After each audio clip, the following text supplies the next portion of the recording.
बड़ी खबर आ रही है यूक्रेन से, जहां युद्ध के बीच अब रूस यूक्रेन को पटखनी देने के लिए नई साजिश की तैयारी कर रहा है। खबर तो यह है कि अब रूस की नजर यूक्रेन के बड़े अधिकारियों पर है और इन अधिकारियों को निशाना बनाने के लिए वो दुनिया के सबसे खतरनाक माने जाने वाले चेचन लड़ाकों की मदद ले रहा है। यूक्रेन में पहुंचे इन चेचन लड़ाकों को खास तौर पर यूक्रेन के अधिकारियों को पकड़ने या फिर जान से मारने की जिम्मेदारी सौंपी गई है, ताकि रूस के खिलाफ रणनीति बनाई जा सके, यूक्रेन को जल्द से जल्द मात दी जा सके। ये चेचन के लड़ाकों के बारे में वक्त वक्त पे हमने आपके पास जानकारी साझा की है आपसे, और अब खबर जो निकलकर सामने आ रही है कि ऐसे लोगों को ट्रेंड किया जा रहा है जो यूक्रेन के अधिकारियों को मार सके।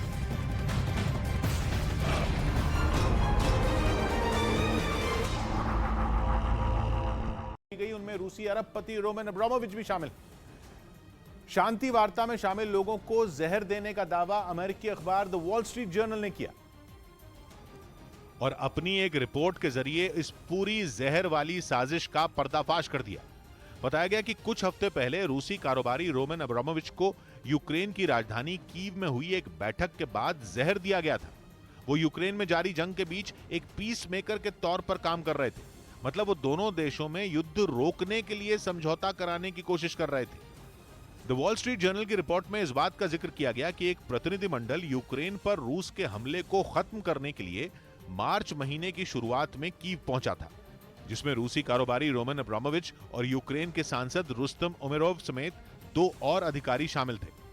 यहां हुई बैठक के बाद इन लोगों में कुछ अजीब से लक्षण दिखाई देने लगे और बैठक खत्म होने के बाद उस प्रतिनिधिमंडल में शामिल सभी लोग राजधानी कीव के एक अपार्टमेंट में आराम करने चले गए थे। लेकिन जब सुबह हुई तो उनमें कई तरह के लक्षण उभरने लगे। उनकी आंखें लाल और सूजी हुई थी, पूरे शरीर में दर्द हो रहा था, उनके चेहरे और हाथों की खाल निकलने लगी थी। इतना ही नहीं, रूसी कारोबारी रोमन अब्रामोविच को कुछ देर के लिए दिखना तक बंद हो गया था।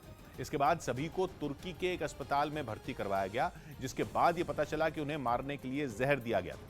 हालांकि अब रोमन अब्रामोविच और यूक्रेन के सांसद रुस्तम उमेरोव की जान खतरे से बाहर है। जांच करने वाले अधिकारियों ने यह शक जताया कि जहर कम मात्रा में दिया गया था ताकि उनकी जान न जाए, लेकिन उनमें डर पैदा किया जा सके। और जहर वाली इस साजिश का पर्दाफाश होते ही कई सवाल खड़े हो गए, जिसमें सबसे बड़ा सवाल यह कि आखिर यह साजिश किसके इशारे पर रची गई थी और इस जहर वाली साजिश के पीछे का मकसद क्या था, क्योंकि रूसी कारोबारी रोमन अब्रामोविच राष्ट्रपति पुतिन के बेहद करीबी दोस्तों में एक हैं। उनके यूक्रेन और रूस में यहूदी समुदाय के लोगों के साथ करीबी रिश्ते हैं। दुनिया के मशहूर फुटबॉल क्लब चेल्सी में भी उनकी हिस्सेदारी थी। 20 साल तक वो इसके मालिक भी रहे।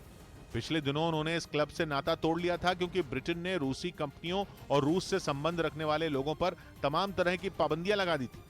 लेकिन सबसे बड़ा सवाल यही है कि आखिर राष्ट्रपति पुतिन के इस करीबी दोस्त को जहर देने की हिम्मत कौन कर सकता है।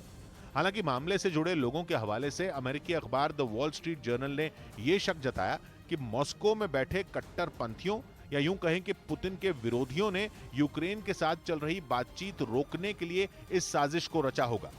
हालांकि अभी तक इसके कोई ठोस सबूत नहीं मिले हैं।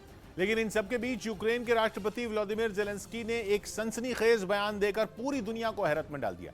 उन्होंने इस साजिश के पीछे रूसी राष्ट्रपति पुतिन को ही जिम्मेदार ठहरा दिया और यह दलील दी कि कारोबारी रोमन अब्रामोविच ने रूसी हमले को रुकवाने में मदद के लिए यूक्रेन की अपील को मान लिया था। यही नहीं, उन्होंने युद्ध के बाद यूक्रेन को फिर से खड़ा करने में मदद करने का भी भरोसा दिया था और इसी वजह से वो पुतिन की आंखों में खटकने लगे थे। Давайте восстанавливать, значит, Украину после वойны. ये बात भी सामने आई कि रोमन अब्रामोविच ने ही ज़ेलेंस्की की एक चिट्ठी पुतिन को सौंपी थी, जिसमें ज़ेलेंस्की ने लिखा था कि यूक्रेन पीछे नहीं हटेगा। ज़ेलेंस्की की चिट्ठी पढ़कर पुतिन ऐसे भड़के कि उन्होंने गुस्से में यूक्रेन को तबाह करने की धमकी दे डाली। पुतिन को यह चिट्ठी इसलिए पसंद नहीं आई क्योंकि रूस की सेना अब भी यूक्रेन में जीत हासिल नहीं कर सकी है और अब के बाद जंग का नया केंद्र आर्कटिक सर्कल हो सकता है। ये वो महाद्वीप है जहां तेजी से रूस की सेनाओं की तैनाती बढ़ रही है। नेटो की नजर पहले से आर्कटिक पर है। बर्फ से घिरे आर्कटिक पर अब तक की सबसे बड़ी जंग छिड़ने के पूरे आसार बनते दिख रहे हैं। ब्रिटेन और रूस के बीच जबानी तीर तो चलने भी शुरू हो गए हैं, खासतौर पर तब जब नेटो का अब तक का सबसे बड़ा अभ्यास चल रहा है। नेटो की सेनाएं कोल्ड रिस्पॉन्स 2022 नाम के एक ट्रेनिंग मिशन पर है। पिछले 30 साल में इसे नेटो का सबसे बड़ा अभ्यास बताया जा रहा है। लेकिन जब नॉर्वे में ब्रिटेन के रक्षा मंत्री पहुंचे तो उन्होंने रूस को घेरना शुरू कर दिया। उन्होंने आरोप लगाया कि रूस की सेना आर्कटिक में सक्रिय है। आर्कटिक में रूस की सेना की मौजूदगी का बढ़ना अच्छा। श्रीलंका में आर्थिक तंगी के बीच बिम्स्टेक शिखर सम्मेलन, पीएम मोदी ने कहा बिम्स्टेक देश